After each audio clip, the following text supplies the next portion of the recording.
Hey, what's going on, everyone? Eric Rossi here, and today I wanted to do a kind of a quick review on something that I think is one of the strongest macro lenses and, prime lenses that Nikon makes, and it doesn't cost $1,000, and it is something that I've used for weddings. I think it's really a great lens for wedding photography and any kind of macro shots that you need because of its lens. That is the Nikon 60mm 2.8G lens. Let's talk about it.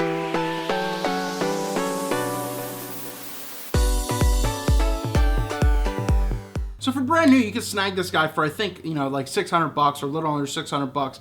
But used, you can get these from like $375 to $450, and it's well worth the cost of admission because it is really light. It's all an internal type of lens. It's just very simple to use. It is a f2.8 all the way through, and it does have its own built-in motor.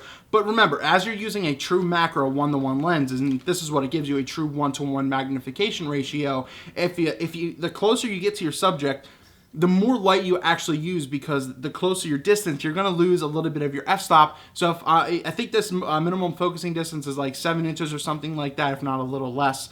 But like as you're getting closer, your f2.8 might become an f4 because you are really compressing that much in regards to your one-to-one magnification. So that's one of the most important things you should learn, is that yes, it's an f2.8, and if you bought this lens, why the hell is it an f2.8 if you're right here?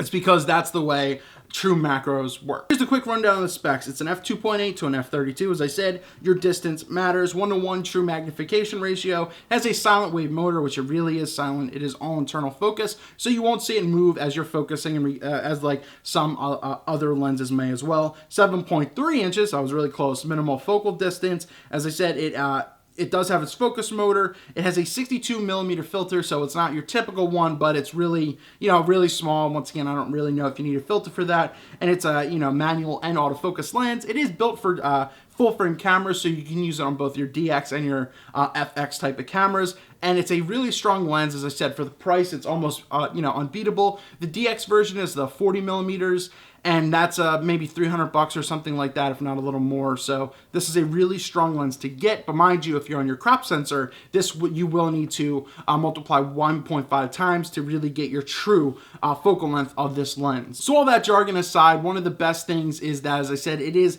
a really strong thing as a wedding photographer to throw in your bag. Ring shots, any kind of still lifes are fantastic. It's a very sharp lens. I posted a picture and a lot of people were like, holy hell, that depth of field is so shallow. And that's one of the biggest things about macro lenses, is that you get that really shallow depth and the compression that you get. So if I could find this picture, I'll throw it up again.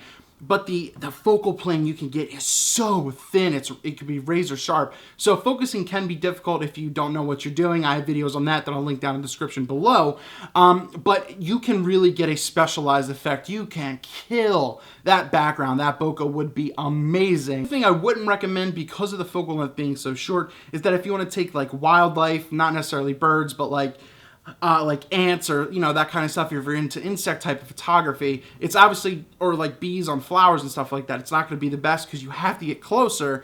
A 105 might be better in that case. I may have a review on that coming soon. But in pretty much maybe 85% of everything else, the 60mm could cover exactly what you need. I wouldn't necessarily call it a portrait lens either. It is above 50mm, but I would say it's strong for everything else. Beautiful landscapes as well. You don't necessarily need a wide angle for landscapes. So for all, the Nikon 60 2.8 macro G is a really strong lens. I highly, highly recommend it.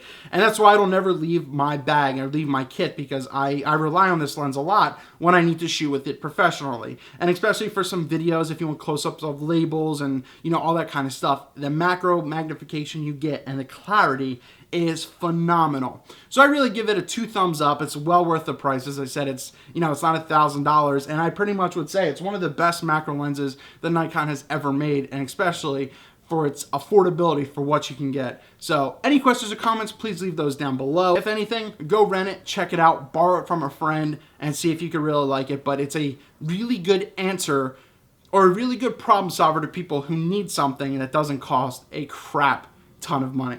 Thank you for watching this video. Please give this a quick like and a thumbs up. It really helps me out, and it helps, that you watched this whole time. So thank you for watching. Subscribe for more reviews, tutorials, tips, shoots, all that kind of stuff. And I post 4 and maybe sometimes 5 videos every single week throughout the year. Thank you so much for watching. Hey everyone, keep an eye out.